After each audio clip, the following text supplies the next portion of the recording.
Jammu Kashmir service selection board के इम्तिहानात को लेकर पुलिस की जानिब से जो है वो लाठीचार्ज की जा रही है।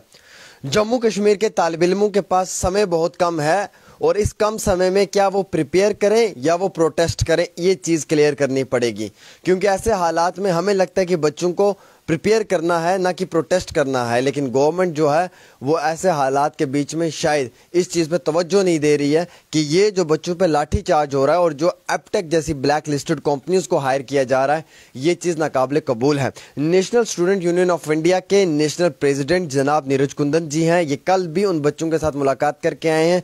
आज भी इन्होंने अपोजिशन की जमात है इनकी कांग्रेस और अपने जो मेंबर ऑफ पार्लियामेंट है उनसे बात की है कि वो इस चीज़ को जो है वो हाईलाइट करें और अवाम में भी पहुंचाएं और मरकजी सरकार के कानून तक भी पहुंचाएं। नीरज कुंदन जी, आप कल मिलकर आए बच्चों से, एपटेक ब्लैक लिस्टेड कंपनी उसको हायर किया जा रहा है, बच्चों पर लाठी चार्ज हो रहा है, आप कैसे देखते हैं इस पूरे एपिसोड को? देखिए, सबसे पहले तो कल जो भी हुआ वो मैं उसकी जो है कड़े शब्दों में, जितने ज़्यादा कड़े शब्दों में हम निंदा कर सकें वो कम है।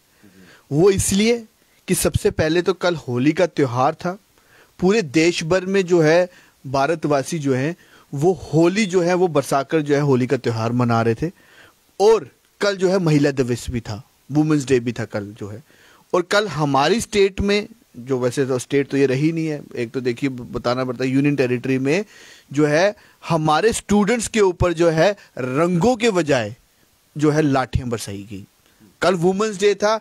कल जो ये जो भारतीय जनता पार्टी जो बड़े बड़े नारे लगाती है, बेटी पढ़ाओ बेटी बचाओ का जो नारा देती है, कल हमारी बहनों पे जो है वो लाठियां बरसाएगी। आपने खुद कवर किया, मैंने देखा, आपके चैनल पे भी देखा कि किस तरीके से बर्बरतापूर जो है उनके ऊपर लाठी बरसाएगी, जबकि वो बिल्कुल पीसफुल तरीके से वो प्रेस क्लब में बैठकर जो है अपना जो है धरना प्रदर्शन करने जा रहे थे।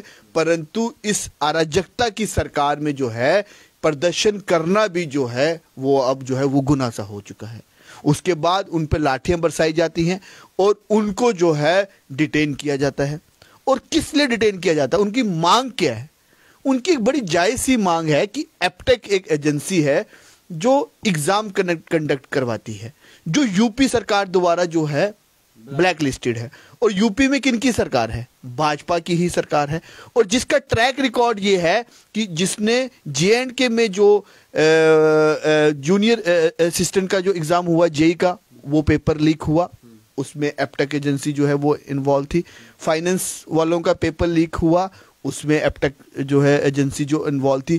केवी का जो एग्ज़ाम हुआ केंद्रीय विद्यालय का, और दिल्ली में भी एग्ज़ाम हुआ जो है, वहाँ पे भी DU में भी जो है इस एजेंसी को, जो टेंटेड एजेंसी जिसको मैं बोलूँगा, वो इन्वॉल्व पाई जाती है।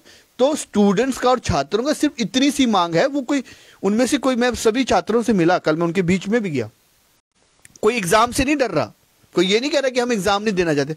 वो बस ये चाहते हैं कि ऐसी टेंटेड एजेंसी जो है, और इस मैटर भी सब जुडिस है, ये मैटर भी जब सब जुडिस है तो आप किसी और एजेंसी के द्वारा जो है वो एग्ज़ाम दिलाया जाए।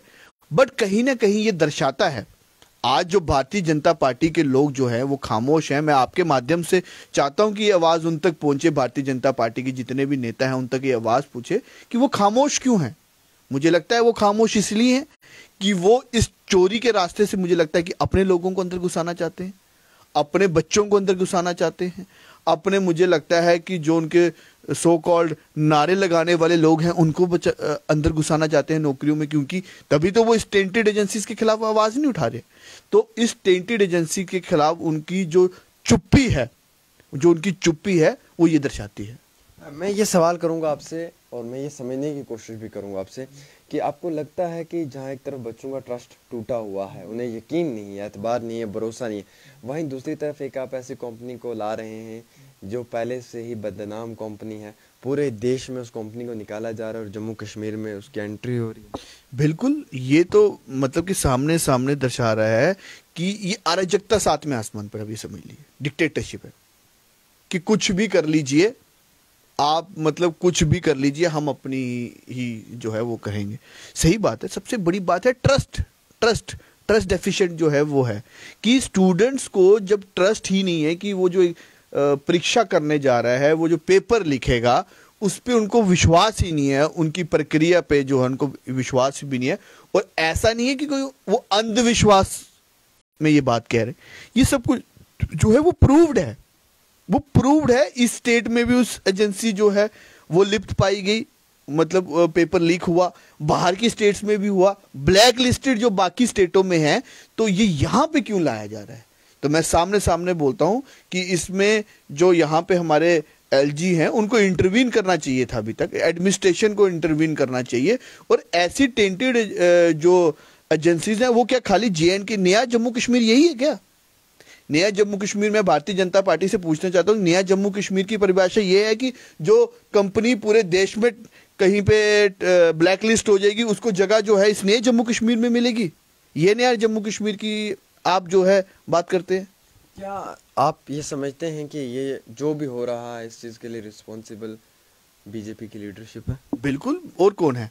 आप देख ली, इनडायरेक्टली जो है गवर्नर साहब उनकी पार्टी के हैं, और इनडायरेक्टली जो है आज यूनियन टेरिटरी जो है उसको गवर्न कौन कर रहा है? ये तो दिल्ली से चल रही है। और भाजपा की खामोशी जो है, आपने क्या, आप तो मीडिया से हैं, क्या पता हमसे ज्यादा जानकारी आप रखते हैं, आप मुझे एक भाजपा के नेता की किसी की कोई स्टेटमेंट बता दीजिए जिन्होंने इसके खिलाफ बोला हो। अगर भाजपा के नेता इस पे चुप्पी रखी हुई है तो ये सामने सामने दर्शाता है ना कि भाजपा जो है इस ब्लैक लिस्टेड टेंटेड जो कंपनी है उसके साथ है, ये सामने सामने दर्शाता है। अगर वो भी इसके खिलाफ होते और वो बच्चों के साथ होते तो ना तो कल हमारे बच्चों पे कल लाठियां बरसाई जाती, ना वुमेंस डे के दिन जो है हमारी बहनों के ऊपर लाठियां बरसाई जाती, होली वाले दिन जब उनका त्योहार था उनको होली खेलने के बजाय जो है वो पुलिस के साथ लाठियों की जो है बौछार ले रहे हैं। तो ये सब अगर उनको करना पड़ रहा है तो इसमें कहीं ना कहीं भारतीय जनता पार्टी की जो है ओनरशिप है। आपको लगता है कि जो अपोजिशन है वो अपना रोल स्ट्रॉन्ग तरीके से प्ले कर पा रही है? जो रोल आप लोगों को प्ले करना चाहिए, आपके साथ साथ बाकी पार्टियों को प्ले करना चाहिए, अब सब लोग वो रोल प्ले कर पा रहे हो? अपोजिशन का स्ट्रॉन्ग होना भी बहुत ज़रूरी है। देखिए, मैं बाकी पार्टी के ऊपर तो मैं टिप्पणी नहीं करना चाहूँगा, मैं अपनी पार्टी के ऊपर टिप्पणी करना चाहूँगा। तो कल जब ये मुद्दा हुआ, मैं खुद वहाँ पे गया, मैं स्टूडेंट्स के बीच में रहा, हमने जो पॉसिबल सपोर्ट हो सकती थी वो हमने करी। हमारे कांग्रेस के जम्मू कश्मीर के वर्किंग प्रेसिडेंट है श्री रमन भल्ला जी, उनको जैसे ही पता चला वो भी मौके स्थल पर जाके जो है छात्रों के साथ बैठे और उनका हौसला अफजाई जो है वो करी। तो ऑपोजिशन का जो हमारा काम है वो तो हम तो पूरा निभा रहे हैं, परंतु ये जो डिक्टेटर जो सरकार है इन्होंने बिल्कुल जो है वो आंखें बंद कर रखी, क्योंकि इनको कोई फर्क ही नहीं पड़ता। कोई ऑपोजिशन पार्टी बोले, कोई सड़कों पे छात्र हैं, कोई उन पे लाठियां बरसाई जा रही, इनको कोई फर्क ही नहीं पड़ता। तो मैं एक आखिरी सवाल पूछूंगा कि ये सब चीज़ों का लास्ट में फाइनली नतीजा क्या, रिजल्ट क्या होगा? इससे क्या नुकसान पहुंचेगा जम्मू कश्मीर के युवाओं को, आप मुझे ये बताएं, और इसका हल क्या, सोल्यूशन क्या है? देखिए, इसका नुकसान ये पहुंचेगा कि जब जम्मू कश्मीर के युवाओं को जो है उनको पता होगा कि वो चाहे जितना मर्जी पढ़ लिख जाए, उनकी नौकरी जो है वो जो काबिल लड़कों को नहीं मिलेगी, जो चोरी के रास्ते अगर नौकरी मिलेगी तो पढ़े लिखे जो बच्चे, हाँ करप्शन होगा, तो पढ़ा लिखा बच्चा जो है वो डिमोरलाइज होगा।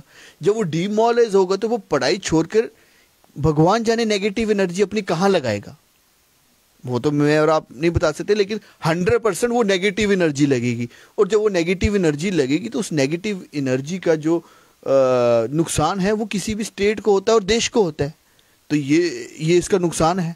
और आप हल की बात कर रहे हैं, इसका हल तो यही है कि सोई हुई जो सरकार है, जो गहरे नशे में सोई हुई है, जिसको जैसे एक सत्ता का क्या बोलते हैं, ओवरडोज हो जाता है ना नशा का, वैसे इस सरकार को सत्ता का ओवरडोज हो चुका है नशा।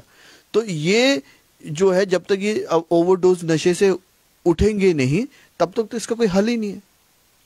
कहीं ना कहीं इनका फरमाना बहुत सही है और जेन्युइन सी बात है कि देखिए एपटेक ब्लैक लिस्टेड कंपनी है, बच्चों की एक ही डिमांड है कि roll back Aptech roll back, और इस स्लोगन को लेकर बच्चे जो हैं वो रोडों पर उतर चुके हैं। हालांकि लाठी चार्ज हुआ उन पे, वो आज भी प्रोटेस्ट कर रहे हैं अलग अलग मुकामात के ऊपर, चाहे वादी कश्मीर हो या फिर जम्मू का जम्मू की बात करें हम, लगातार अपोजिशन की जमातों के जितने भी नेता लोग हैं वो सब भी इस पे बात कर रहे हैं, लेकिन उसके बाद भी अगर एपटेक जैसी कंपनी को, ब्लैक लिस्टेड कंपनी को यहाँ से वापस बाहर का रास्ता नहीं दिखाया गया तो शायद हमारे जम्मू कश्मीर का जो मुस्तकबिल है, जो फ्यूचर है, वो जिस कलम से लिखा जाएगा उस कलम में कहीं ना कहीं जो है वो एक बड़ा ये भी सवालिया निशान रहेगा कि क्या उस बच्चे को इंसाफ मिला है जो बच्चा मेहनत करके आया है, या फिर इंसाफ की जगह उसके साथ जुल्म और ज़्यादती की है, क्योंकि जिस बच्चे का अधिकार नहीं था उससे अधिकार मिला है इसलिए क्योंकि उसके पास पैसा था। मैं ये सब साफ क्लियर अल्फाजों में कहना चाहूँगा। अब इस तरीके की जो पहले भी धांधलियाँ हुई हैं, जो स्कैम हुए हैं, उनको मद्देनज़र रखते हुए हम सरकार से भी अपील करते हैं कि एपटेक जैसी कंपनी को वापस लिए जाए। और नीरज कुंदन जी जो कह रहे हैं बिल्कुल सही कह रहे हैं, और इसी तरीके से हर युवा नेता को जो है वो निकलना चाहिए रोडों पे भी, और इसी तरीके से ओपनली मीडिया में भी आके बात करनी चाहिए और युवाओं का साथ भी देना चाहिए। फिलहाल एक छोटी सी पेशकश डेली तस्कीन पे आमिर सुहेल के साथ।